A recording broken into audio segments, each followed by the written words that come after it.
एक नया नोट्स है, हेडिंग डालिए। पहला टॉपिक है मेडिकल साइंस में, स्टार्ट करते हैं हम लोग, वो है human defence and diseases. Human defence and diseases, मानव प्रतिरक्षा और रोग। तो ये मेडिकल साइंस के क्वेश्चन, तो क्वेश्चन लिख लो, मेडिकल साइंस के क्वेश्चन लिख लो।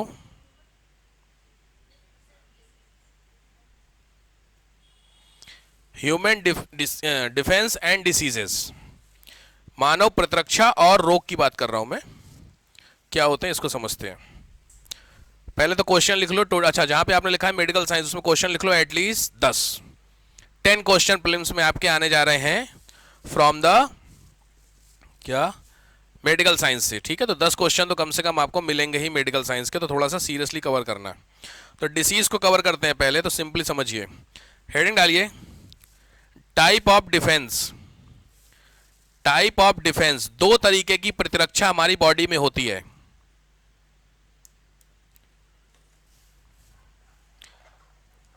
टाइप ऑफ डिफेंस, दो तरीके के डिफेंस होते हैं। पहला होता है इन्नेट डिफेंस, स्वाभाविक प्रतिक्रिया या प्रतिरक्षा। इन्नेट, INNATE, इन्नेट डिफेंस, स्वाभाविक प्रतिक्रिया। इन्नेट, स्वाभाविक समझते हो, जो ऑटोमेटिकली तुम्हारी बॉडी में डिफेंस रहता है। तो लिखो, खतरनाक है भैया, बाय बर्थ लिख लीजिए, बाय बर्थ, ऐसा डिफेंस जो जन्म के साथ ही आपकी बॉडी में सरवाइव करता है, उसको बोलते हैं इन्नेट। बता सकते हो तुम लोग कोई अपना डिफेंस, बॉडी के साथ ही तुम्हारी बॉडी का कोई डिफेंस हो? इम्यूनिटी, हाँ ठीक है, इम्यूनिटी। उसके अलावा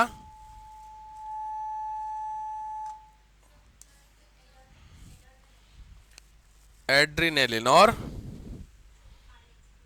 आइज में जो पिपिल होती है सर। ठीक है, चलिए लिख लीजिए, समझ गए आप लोग। चलिए पहला लिखिए स्वेटिंग।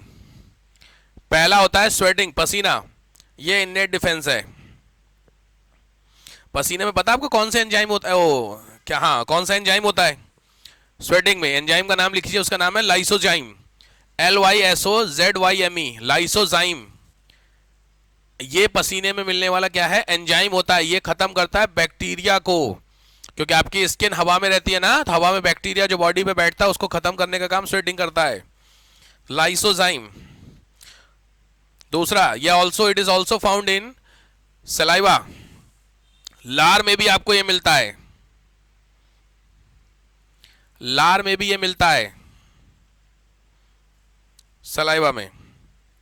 चलो दूसरा आओ, सेकेंड जो डिफेंस है वो है आपका नोज, नोज, नाक। थर्ड, ईयर, सिंपली ऐसी कोई भी पार्ट जहां से बैक्टीरिया वायरस के जाने के चांसेस हैं। ईयर, कान, इन सब में कुछ ना कुछ इस तरीके का सिस्टम दिया होता है जिससे आपकी बॉडी में वो चीज इंटर ना कर सके। जैसे नाक में हेयर्स, देखें आपने, बाल होते हैं। कान में वैक्स वगैरह जो होता है, सुना आपने, ईयर वैक्स। थोड़ा सा बिल्कुल ही, देखो एक चीज ध्यान रखना, कभी भी कंप्लीट क्लीन नहीं कराना चाहिए, क्योंकि वैक्स कुछ लोग बिल्कुल ही हटा देते हैं। बिल्कुल हटाएंगे मतलब बिल्कुल, जो ईयर आपका वो होता है फ्लूइड, वहां तक पहुंच जाते हैं। ईयर फ्लूइड का मतलब होता है, मैं बस रहने तो ट्राई कराने वाली बात होती है, कान का पर्दा सुने हो तुम लोग, वहां तक क्लीन हो जाता है ईयर। तो वो पूरा खत्म करा दोगे तो जरा सा कुछ भी आया, ये ईयर वाले स्ट्रक्चर को आपने ध्यान से देखो, उसका एक अलग स्ट्रक्चर है कान। क्यों? क्योंकि कोई भी चीज आसानी से जाने में रास्ते में टकरा जाएगी, लेकिन साउंड वेव होती है वो प्रॉपर अंदर तक जाती है, इसीलिए बनाया गया स्ट्रक्चर है। ठीक है, चलो नेक्स्ट आओ, type of inflammation. Type of inflammation, inflammation का मतलब होता है प्रदाह, हिंदी में बोलते हैं प्रदाह, प्रदाह। सीधी भाषा में, अगर कोई बाहर वाली, एक चीज समझ लेना, जो कोई बाहरी वाली चीज है उसको बोलते हैं एंटीजन।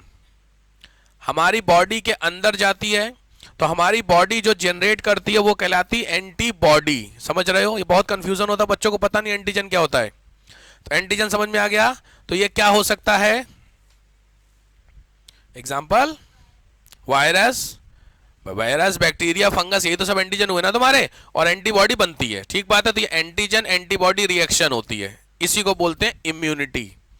तो आपकी इम्यूनिटी कितनी स्ट्रांग है कितनी वीक है ये यही डिसाइड करेगी कि आपकी फाइट कितनी हो रही है। समझ में आया? ठीक।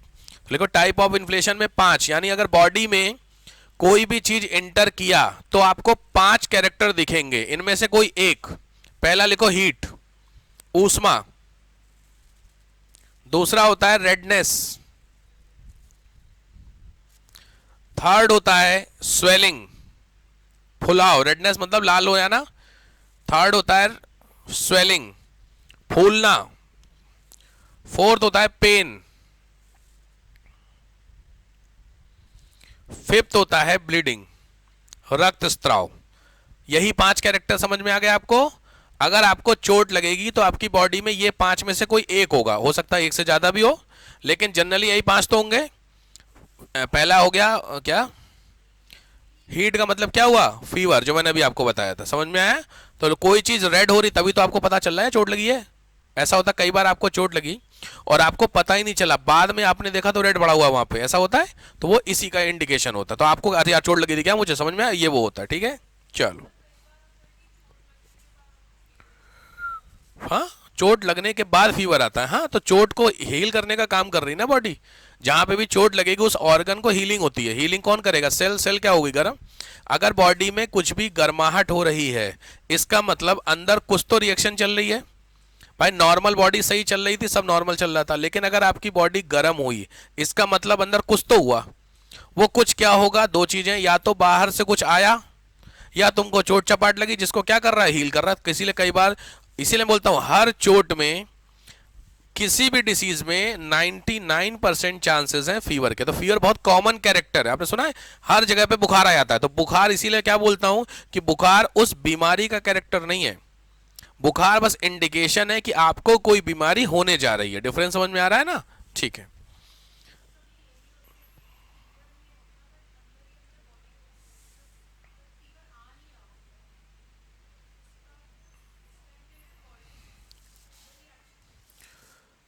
फीवर आ नहीं रहा होता है और तुमको पता कैसे कि फीवर है? और बुखार फील होता है? मेरे को तो नहीं हुआ, आप लोगों को हुआ है ये? तो तुम्हें पता कैसे टेम्परेचर फील नहीं होता फिर भी बुखार लग रहा? गजब सिस्टम, मेरे को समझाओ तो पहले ये। बुखार अंदर अंदर है नहीं, लेकिन लग रहा है।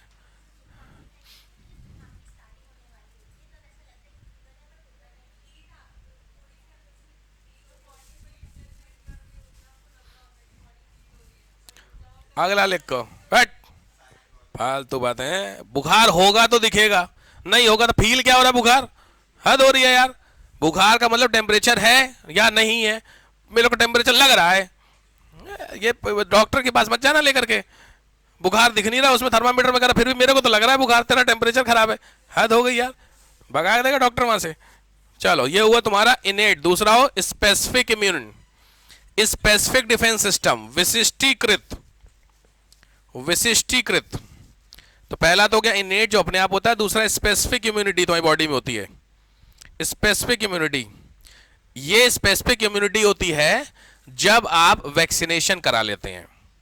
लिख लीजिए, आफ्टर वैक्सीनेशन। स्पेसिफिक, स्पेसिफिक से पता चल गया कि कोई एक स्पेशल रोग के लिए होगा ना। जैसे एग्जांपल, आप लोगों को कौन से वैक्सीन लगी है? कोविड ना बोलना, कोविड अभी लगी है, पहले वाली। हाँ, पोलियो। तो पोलियो की वैक्सीन आपको शुरू में लग गई होगी। वैक्सीन का मतलब होता है, वैक्सीन का मतलब ऐसी चीज जो आपकी बॉडी में जा रही है फॉर द इम्यूनिटी। ये ओरल भी हो सकती है और थ्रू इंजेक्ट भी हो सकती है। तो वैक्सीन का मतलब इंजेक्शन ना, वैक्सीन कोई सी भी होती है। ठीक है, तो आप लोगों को दवाई वही पी है तो वो जिंदगी की। तो लॉजिक बात है, अब आपको पोलियो होने के चांसेस हैं, बहुत लिमिटेड चांसेस हैं। मैं ऐसा नहीं कहूंगा, बिल्कुल रेयर केस में कुछ हो सकता है, बट आपको समझ, तो आपने पोलियो की दवा पी, उस दवा को पीने से पोलियो के लिए जो आपकी इम्यूनिटी डेवलप हुई, दैट इज कॉल्ड दिस। समझ में आ गया? एक हो गया, लिख लीजिए पोलियो वैक्सीन। दूसरा हो गया, बताओ और किसके किसके टीके लगे तुम लोगों को? घर वालों ने लगाए कि नहीं लगाए? चिकन पॉक्स के, बिल्कुल से लिख लीजिए, हेपेटाइटिस, चिकन पॉक्स।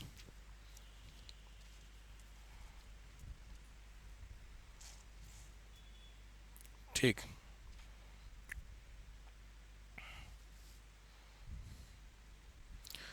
ठीक। और थर्ड होती है एक्टिव और passive immunity, active and passive defence system. Hindi में बोलते हैं, खतरनाक हिंदी है, चेस्ट और निश्चेष्ट, इसलिए भैया एक्टिव पैसिव लिखो, सीधी या लिखो प्रत्यक्ष या अप्रत्यक्ष, एक्टिव और पैसिव।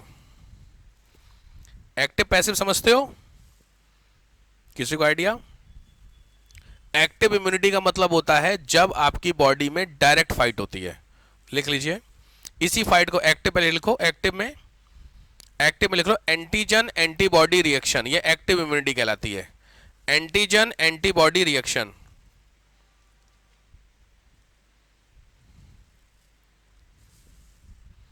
समझ गया सब लोग? एंटीजन एंटीबॉडी आगे पूरा पढ़ोगे आप, कैसे डेवलप होती, कौन सी एंटीबॉडी बनाती है हमारी सेल। अरे अपनी कौन सी बॉडी में सेल होती है जो एंटीबॉडी बनाती है? अरे बोन मैरो सेल कौन सी है? ब्लड का ही तो पार्ट होता है, डब्ल्यूबीसी। डब्ल्यूबीसी सुने हो ना, तो डब्ल्यूबीसी बनाती है, लिख लो बाई डब्ल्यूबीसी, नहीं पता हो तो लिख लो वाई बाई डब्ल्यूबीसी, ठीक है। अब आप पैसिव, पैसिव में लिख लो ये होती है एलर्जी। एलर्जी इम्यूनिटी है कि नहीं तुम्हारी बॉडी की? हल्का सा कुछ हुआ और तुम्हारे को कुछ होने लगा तो तुम्हारी बॉडी ने बता दिया ना तुमको कि रहने दो भाई। अब समझ रहे हो यार? तो एलर्जी एक तरीके की आपकी इम्यूनिटी की कमजोरी है कि वीकनेस है कि स्ट्रेंथ है? एलर्जी होना आपकी बॉडी की वीकनेस है या स्ट्रेंथ है? तो हमारी बॉडी की तो वीकनेस है, लेकिन हमारी इम्यूनिटी की स्ट्रेंथ है कि हमारी इम्यूनिटी बता दे रही है कि यार ये दिक्कत हो रही है। ठीक हो रही बात को? तो एक तरीके की इम्यूनिटी, इसलिए पैसिव में इसको डाला गया है। सबको किसी ना किसी से एलर्जी, ऐसा है क्या? मुझे नहीं है, आपको किसी से है? तो कोई जरूरी नहीं आप किसी को हो एलर्जी, है वो तो बताइए। तो इसका मतलब ऐसी चीज होती है पैसिव इम्यूनिटी जो हर किसी को नहीं होती है। हाँ क्या? शुगर से एलर्जी है? बड़ी एलर्जी है यार। शुगर, चीनी वाली शुगर ना, उससे एलर्जी है? रिफाइंड शुगर तो क्या हो जाता है?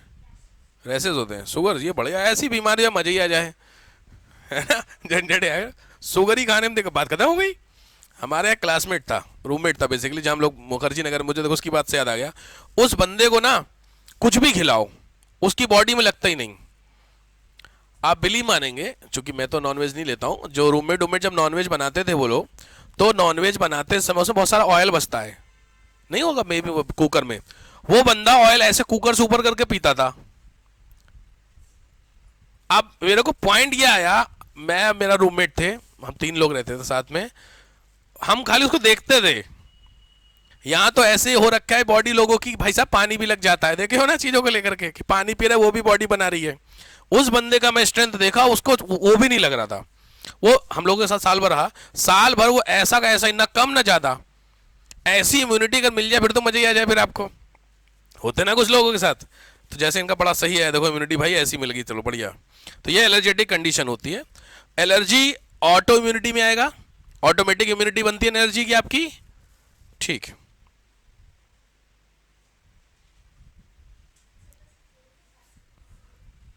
क्या? पैसिव में ये, एक्टिव में वो। अब आइए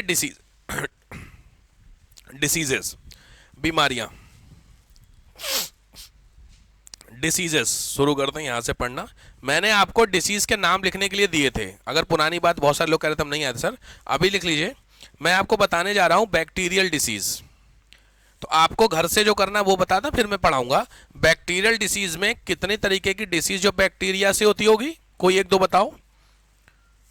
bacterial disease which is done by bacteria, कोई भी एक। अरे हद में कौन सी?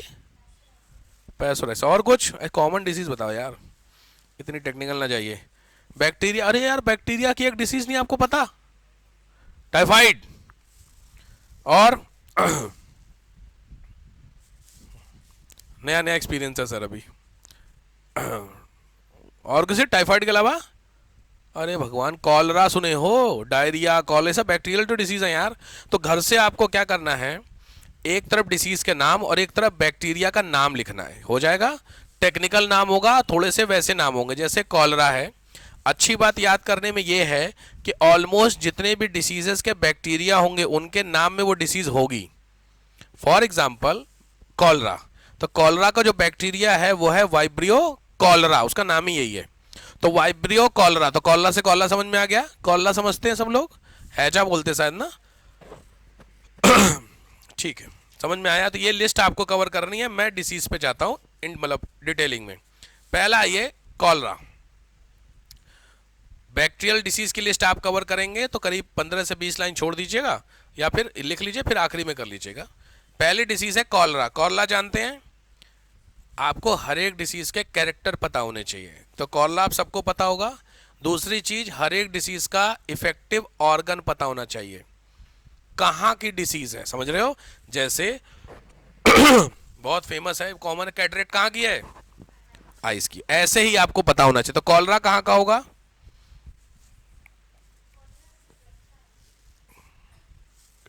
कॉलरा में होता क्या है, सिम्टम क्या है कॉलरा के, वॉमिटिंग और डायरिया। डायरिया मतलब, diarrhoea is also type of disease, तो डायरिया वर्ड ही नहीं होगा, उससे बेहतर ऑप्शन है लूज मोशन। सीधा बोलो, शर्म आ रही क्या, लूज मोशन। लूज मोशन में जो मटेरियल आ रहा है वो मटेरियल आ कहां से रहा है, पढ़ना है भाई साहब, मजूनी तुम्हारे सिलेबस चल रहा है, बहुत मारूंगा मैं।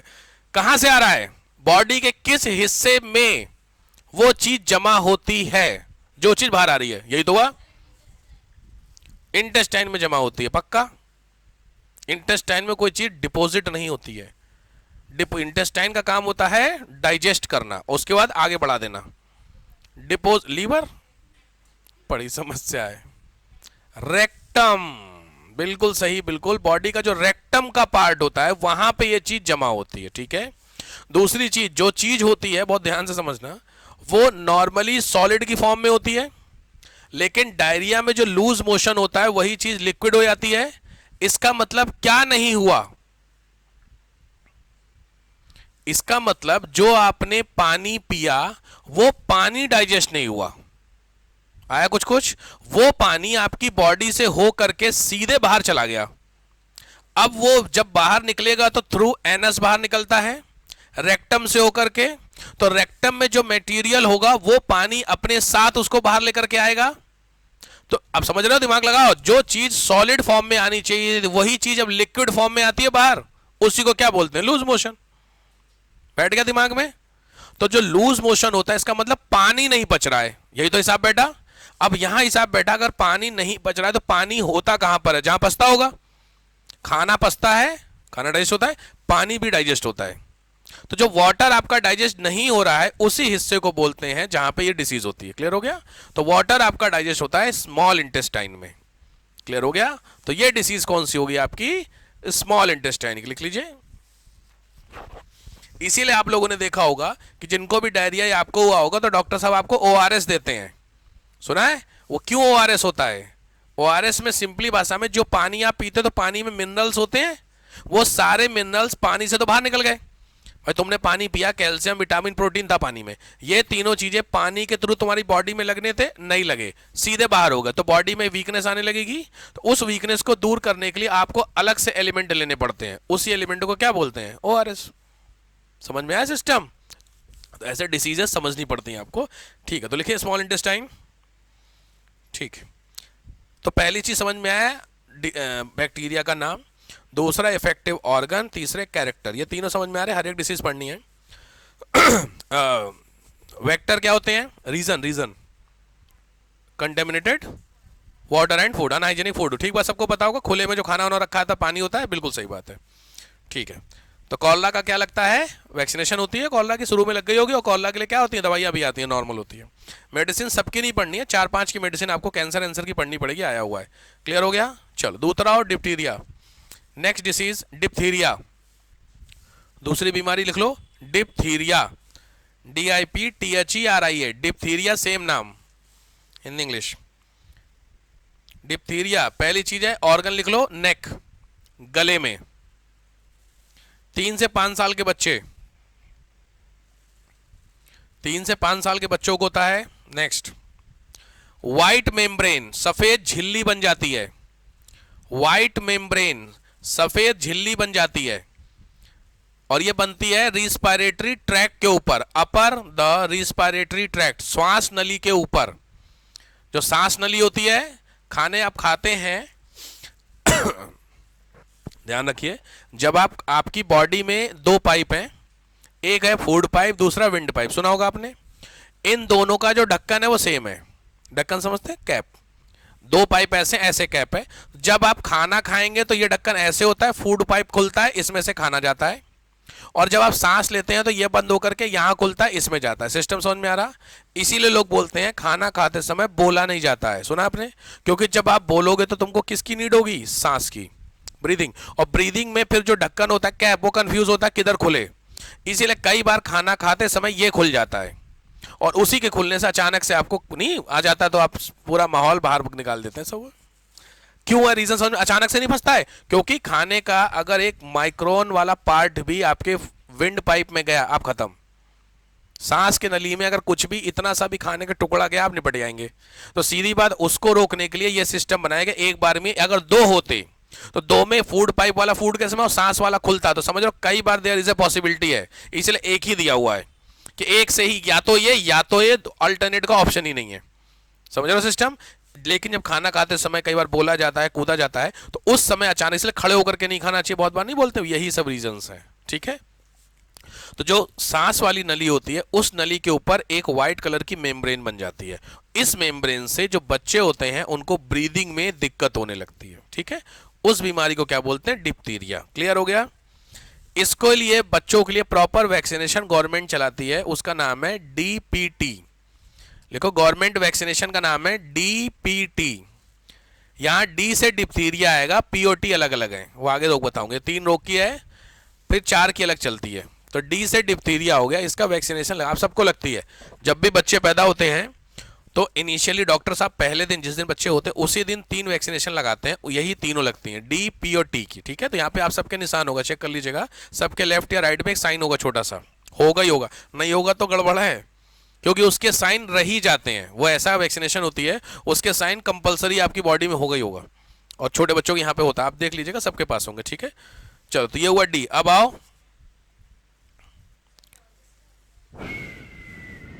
बैक्टीरियल डिसीज है, बैक्टीरियल बच्चों में इन्फेक्शन सी सांस से सीधा, ऐसा सच कुछ है नहीं कि उसको होता है। जनरल टॉन्सिल सुनो, टॉन्सिल, हाँ कह सकती हो। टॉन्सिल समझते हो ना, ये टॉन्सिल इनिशियल स्टेज होती है इसकी। टॉन्सिल आप लोगों को नहीं, बच्चों को जनरली टॉन्सिल होते हैं ना, यही होता है टॉन्सिल, समझ गए सब लोग। यहाँ पे वो लगाते हो, हाँ पैच टाइप का आता, व्हाइट कलर लगाए हो रखा है, देखे तो होंगे आपने लगा हुआ। बस ठीक है, चलो अगला आओ, टीबी। नेक्स्ट डिसीज क्या हो रहा गले में यार। नेक्स्ट डिसीज है टीबी। टीबी जानते हो, टेलीविजन, ट्यूबरकुलोसिस, लिख लीजिए, ट्यूबरकुलोसिस, टीबी। इसको बोलते हैं क्षय रोग, टीबी को। बहुत इंपॉर्टेंट है, बंदे का नाम लिख लो, रॉबर्ट कोच, जिसने टीबी को खोजा था, रॉबर्ट कोच। क्यों होता है टीबी?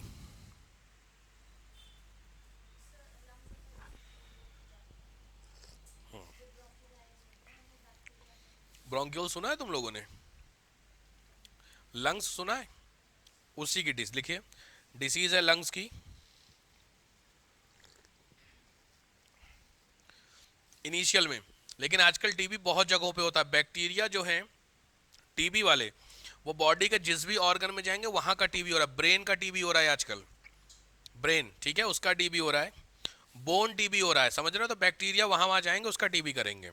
कैरेक्टर है फीवर, कफ, कफ, भूख ना लगना, नॉन हंगरनेस। ठीक है। इसका इलाज लिखिए, इसका इलाज है, बहुत फेमस है, ऐड भी आता है DD1 पे, दूरदर्शन पे, अमिताभ बच्चन साहब ऐड करते थे इसका। टीका का नाम है BCG, BCG।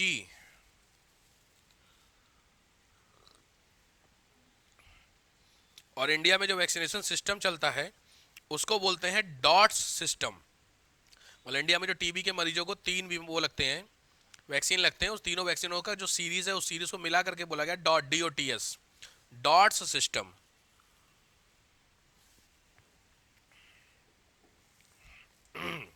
डन। टीबी बहुत खतरनाक बीमारी होती है, कई सारे ठीक है, अगला ये लेप्रोसी। लेप्रोसी टीवी पे देखना तो नहीं चाह रहे हो तुम लोग? सामने दिखाऊं इसको मैं डिसीज? दिक्कतें हो जाएंगी, मजाक नहीं करो। लेप्रोसी अभी दिखा दूंगा ना, खाओगे नहीं खाना घर पे जाके। लेप्रोसी को बोलते हैं कुष्ठ, कुष्ठ रोग। कुष्ठ समझते हैं? कोढ़ जानते? कोढ़ घर वाले बोलते हैं, कहीं सुना होगा आप लोगों ने। गलत काम करने पर लोग कहते हैं कि आपको कोढ़ रोग हो जाएगा, कोढ़ फूटेगा, ऐसा सुना होगा आपने वर्ड? नहीं सुना? कोई नहीं, अब तो इधर बंद हो गए। आप लोगों ने अगर कभी जाइएगा हरिद्वार, ऋषिकेश, मथुरा, तो वहां पे जो भिखारी होते हैं भीख मांगते हैं, नोटिस करिएगा कभी ध्यान से। भाई ऊपर वाले ने उनको वैसा कर दिया तो हम क्या कर सकते हैं सिचुएशन में, बट नोटिस करना तो उनके जो फिंगर्स होती हैं वो आधी आधी फिंगर्स होती हैं, समझ रहे हैं?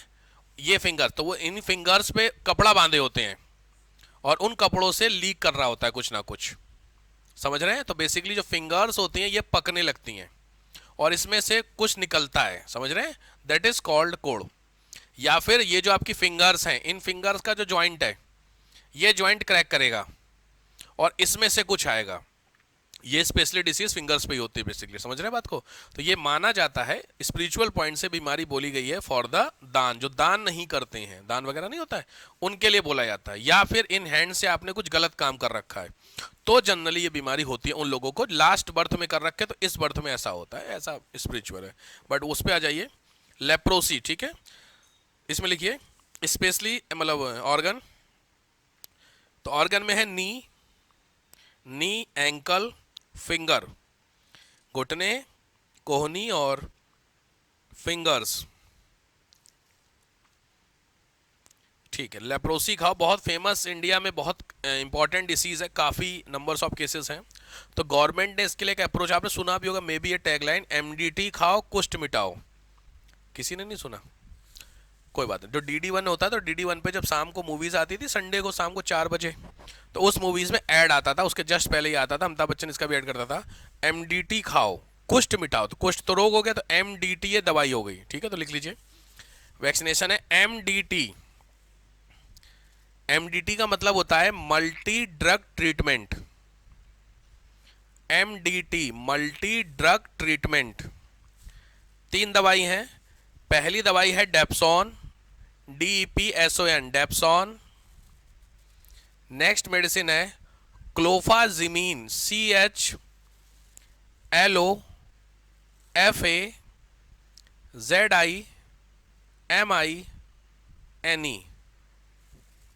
क्लोफाजिमीन। थर्ड इज रिफेमिसिन, RIFFA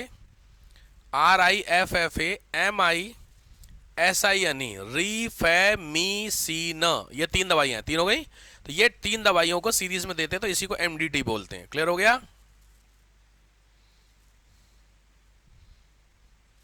देखिए लोग कह रहे हैं इनिशियल स्टेज में इंडिया में शुरुआत में लोग इसको क्या मानते थे? कर्स मानते थे। तो डॉक्टर के पास जाने में थोड़ा सा उनको दिक्कत नहीं हो, अरे यार डॉक्टर साहब ये होता करके लेकर के। आपने वो भी देखा होगा, लोगों की स्किन वाइट हो जाती है, सुना है? क्यों, कौन सा है वो? विटिलिगो तो नॉर्मल लैंग्वेज क्या बोलते हैं उसको? स्किन नहीं पूरी पूरी वाइट हो जाती है, क्यों होती है? रिएक्शन क्या कर जाता है? किसे? मेलेनिन रिएक्शन कर जाता है। अच्छा चलो कोई नहीं। बाकी क्या खाने से होता है वो? नॉनवेज वालों को आइटम पता होगा ये, कभी भी, बिल्कुल सही बात है। मछली के बाद मिल्क, अगर आपने कंज्यूम नहीं, कॉफी तो मिला लिया आपने ना, कोई सा भी दूध अगर आपने पिया तो पॉसिबिलिटीज हैं, जनरली ऐसे हो जाते हैं। ठीक है, खैर वो बताऊंगा, जरूरी है उसका भी आजकल। नेक्स्ट आइए टिटनस। टिटनस टिटनस हमने सुना होगा, क्यों होता है ये भी जानते होगे? रस्टेड वाले से होता है ना, आयरन से, जंग वाले से, ठीक है? टिटनस में एक चीज ध्यान रखना भैया कि टिटनस का कोई क्योर नहीं है, देयर इज नो क्योर, कोई इलाज नहीं टिटनस का। तो इसके लिए वैक्सीन ही है खाली, और कंडीशन ये है 24 घंटे के अंदर विद इन 24 आवर टिटनस के इंजेक्शन लगवा लीजिए। तो इसको ना मजाक मत लेना, बहुत सारे लोग टिटनस को मजाक लेते हैं। मजाक का सेंस है, लग गए नहीं, कुछ लोग मिट्टी लगा लेते हैं, कुछ लोग अपना, हाँ बहुत कॉमन है यार, ये सब लगा लेते हैं नॉर्मली, कुछ भी घर में हल्दी पल्दी लगा लेते हैं। पॉइंट वो हल्दी अच्छा एंटीसेप्टिक का काम करती है, लेकिन अगर पॉसिबिलिटी आपको लग रही है कि वो रस्टेड आयरन है, जंग लगा हुआ लोहा है, तो जा करके मेडिकल स्टोर वाला भी आपको लगा देगा टिटनेस का इंजेक्शन। कोई बहुत बड़ा टास्क नहीं होता है। टिटनेस का इंजेक्शन थोड़ा सा हार्ड होता है, दर्द करता है टिटनेस वाला इंजेक्शन। तो कोशिश कीजिए हर 6 महीने में अगल बगल के जाकर के हॉस्पिटल में लगवा लीजिए, ठीक है। सरकारी होगा तो फ्री होगा, प्राइवेट होगा तो 50 रुपया लगा देगा आपको, ऐसे ही लगवा लीजिए। उससे अच्छा ये होता है फायदा कि 6 महीने में अगर बाई चांस आपको चोट चपाट लग गई और आपको पता नहीं चला, तो आपके पास वैक्सीनेटेड आप हो रखे हैं तो आप बचे रहेंगे। दिक्कत यह है कि टिटनेस का जो रोग होता है उसको हिंदी में बोलते हैं धनुष टंकार। पॉइंट क्यों मैं बता रहा हूं, धनुष जानते हैं, धनुष देखा है वो क्या हिसाब होता है, उस तरीके से बॉडी बेंड करती है टिटनेस के कैरेक्टर में। धनुष मुड़ा हुआ देखा है आपने, ऐसे आपकी बॉडी मुड़ जाती है टिटनेस के कैरेक्टर में। ऐसे ये हाथ ऐसे करके पूरा फोल्ड हो जाएगा, ट्रिपल फोल्ड ऐसे करके, ये हिस्सा इधर फोल्ड होगा। और दिक्कत ये है कि इसका इलाज नहीं है, मैंने बताया क्योर नहीं है। तो बहुत सारे लोग टिटनेस को बहुत हल्का लेते हैं, भाई छोड़ना कुछ नहीं है भाई साहब, जाके लगवा लीजिए। बात समझ रहे हैं, क्योंकि जब जिसका इलाज नहीं उसका कुछ नहीं कर सकते हो भाई। तो इसलिए बहुत सीरियस टिटनेस को लेकर के रहना। बहुत सारे लोगों को देखा है, लोग कहते नहीं किसका और टिटनेस इंजेक्शन क्या बोलते हैं, किसका टीका, एटीएस का सुना होगा, एटीएस का टीका लगता है टिटनेस में, लिख लीजिए ATS vaccine, ATS anti toxoid Siram, ATS anti toxoid Siram